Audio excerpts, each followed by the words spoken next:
Felix and Albert here, and the market is flying. I want you to understand why, so you can make better decisions. We're going to talk Meta, we're going to talk Microsoft, we're going to talk perhaps the real reason the market's really flying, and then what are the opportunities, what should we actually be looking at? And I'm telling you, this is an Albert-sized, he's a large cat, it is an Albert-sized rally this morning. So stick around, smash the you-know-what, and let's get straight into it. I'm going to share my screen with you. There we are. Meta did the unthinkable. Meta just made almost everybody richer, especially good old Zuck.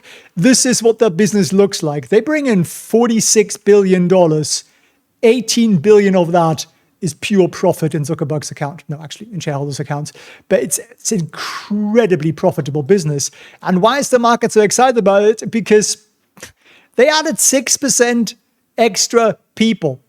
Now, they have already half the world as customers, so to add 6% extra people is insanely difficult. So whatever they're doing over there, it's working. Revenue is up 22%, operating margin is up, profit per share is a huge whopping beat, over $1 more, and they're spending a little bit more than expected on AI, but because they can see that it's making money already. And that's the important thing to take away from here today. So I'll walk you through a bunch of stocks there in a second that we might want to look at and buy.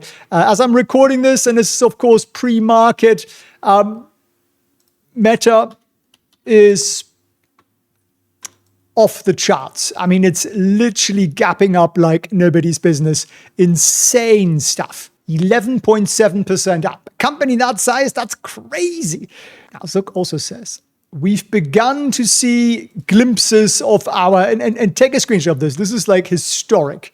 This is like the moment when everything just changed.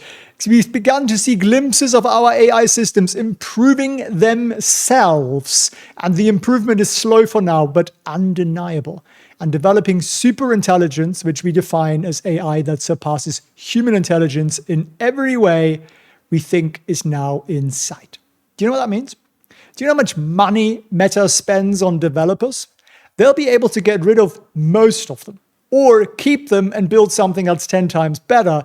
Either way, it's going to make this business a heck of a lot more profitable. And so why are companies like Meta seeing the early beneficiaries of AI? Because they deal only with data, right? They track what websites you go, what YouTube videos you watch, what you click on, all that kind of stuff. And then they want to show you relevant ads. So the better they know you, the better they can put all that data together and get the virtual you, which is spooky, I know, but the more profits they make. And it's going to happen whether you like it or not, so you might as well participate in the rally. That's my view on that.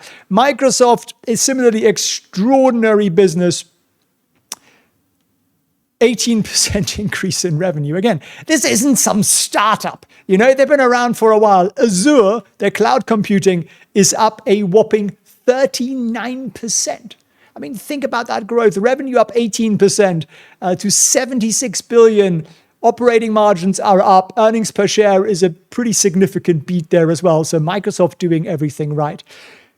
That means the AI rally, bubble boom, whatever you might want to call it, is happening, and it's going to get way, way, way bigger, in my humble opinion. Who's going to benefit? Well, it'll be your AMD, it'll be your NVIDIA, but also the other cloud competitors, your Google, also an advertising business, obviously, your Amazon, biggest cloud company there is, and the entire freaking AI supply chain and everything that's linked to that. Now, does that mean you should buy every one of these stocks? No. And you need to understand, if you're participating in this AI rally, or if you want to, what happens when the lights go out? Because it'll happen. I'm telling you, there will be an AI crash. The market overdoes everything, always. And we added, ridiculous number of billions to these market caps of these two companies this morning. It will crash at some point. I don't think it'll be that soon, but you never see it coming. And how do I sleep at night knowing that most of my money is in the market? Because we have risk management, automated risk management. So if you want to learn not just which companies to buy, which, yes, it's cool, and we'll definitely teach you that, because we want to really, really take advantage of this, make the most of this rally, but we also want to protect your portfolio. So like the February dip that just happened, like that doesn't happen to you again. The post-COVID crash that happened to most of you, right? You're probably still holding on to one of those stocks. If you're still holding on to a COVID era stock, like a Plug or a Neo or something like that, put the stock ticker in the chat. I think it's just good to get it off our chest. But if you want to learn this, how to make the most of this rally and to protect your portfolio, I'm running a free live masterclass on Saturday. This is for beginners. This is like for everybody, every stock investor out there, right? Don't need to be a genius. You don't need to be a Wall Street expert or any of that. Come and join me. There's a link down below, felixprehn.com/training. Sign up. Just put your name in it, email and phone so we can notify you so you don't forget. And you will learn with me. And it'll be super fun. And I love doing this because I love teaching. That's the whole point of this community here. felixprehn.com/training. So go down there. But there is more. Yes, there is more. Donald J. Trump says, I'm pleased. He's just pleased himself. He looked in the mirror and he said, I'm pleased. Trade deal with the Republic of Korea, generally referred to as just Korea or South Korea. And the deal is that South Korea will give the United States $350 billion for investments owned and controlled by the United States. Probably Samsung or so on, as selected myself as president. Additionally, South Korea will purchase $100 billion of liquid petroleum gas or other energy products. And South Korea has agreed to invest other large sums of money for investment purposes. And that's going to be announced in the next 2 weeks. And they will be open to trade with the United States. And there's a tariff rate of 15%. Why is this good news? Because it means the dominoes are falling in place. The uncertainty around what tariffs will be is the scary part. So what have we got now? We've got the European apparatchiks, right? They're done. We've got South Korea, kimchi lovers. They're done. What else have we got? We've got the weak Brits. Sorry, but it's true. They're done. Those are actually very, very large trading partners. Yeah, there is still Japan. There is still China. There is Russia. No, there'll be no free trade deal with Russia. There is still India, and they're putting some pressure on those. But you have here 3 very large, very developed, very wealthy economies who've agreed to deals. And it means that the other deals will be similar to these deals, and the market can therefore see the end of the tunnel. There will not be, 100% tariffs on stuff. It just isn't going to happen. It's going to be like 15%, and we can all live with that because it doesn't really make a huge difference, right? Basically, what happens is that the importing company or your sort of Apple or someone, they pay, say it's 15%, they pay 10% of that, manufacturer pays 5% of that or whatever, a consumer pays 5% of that. It's neither here nor there. Nobody really cares. It isn't going to spark some crazy inflation spiral. It's just like neither here nor there. It's basically higher taxes. And the US, quite frankly, needs higher taxes or a lot lower spending, and you seem to find it harder to cut spending than to raise taxes. So there we are. The market is going to be very happy about this. Less uncertainty, more free trade. And I mean, US energy stocks, oil companies, gas companies are going to do very well out of this, as will likely be the whole defense sector. So that could be another one to add to the list, the whole defense sector. And here is one more. It gets even better. Look at Robinhood. They beat revenue, profits, and this is from Stock Market Nerd, great chap. Follow him on X if you haven't already. Just an extraordinary quarter, best margins ever. Hard not to like what these guys are doing over there. So learn how to pick these beautiful stocks. We're going to make so much money, in my humble opinion, the next 6 months, the next 12 months. But most people will sit in the wrong thing. And it's because most people don't really know what they own. They're just like, oh, I'm stuck in this. It's like, you made a choice to buy it. You actually have a choice to sell it. There might also be some other things you can do if you're holding something that is really, really down. Now, good news is that our friends on Capitol Hill are participating in this. Cleo Fields, a Louisiana representative, he managed to gobble up a lot of Microsoft and a fair chunk of Meta just before earnings came out. Now, I'm sure he had no insider knowledge. I mean, it's not like he sits on the House Financial Services Committee or the Subcommittee on Capital Markets or Subcommittee on Financial Institutions and would ever had access to people who know things. No, of course not. He's just there for the good of the people. Now, moving on from that little skit, which hopefully amused you, let's have a look at some of our favorite stocks here. And I appreciate stock prices change. Someone's going to watch this and go, Felix, the stock price has changed since you recorded this. I'm like, yes. This is a video I recorded and you watch it sometime later.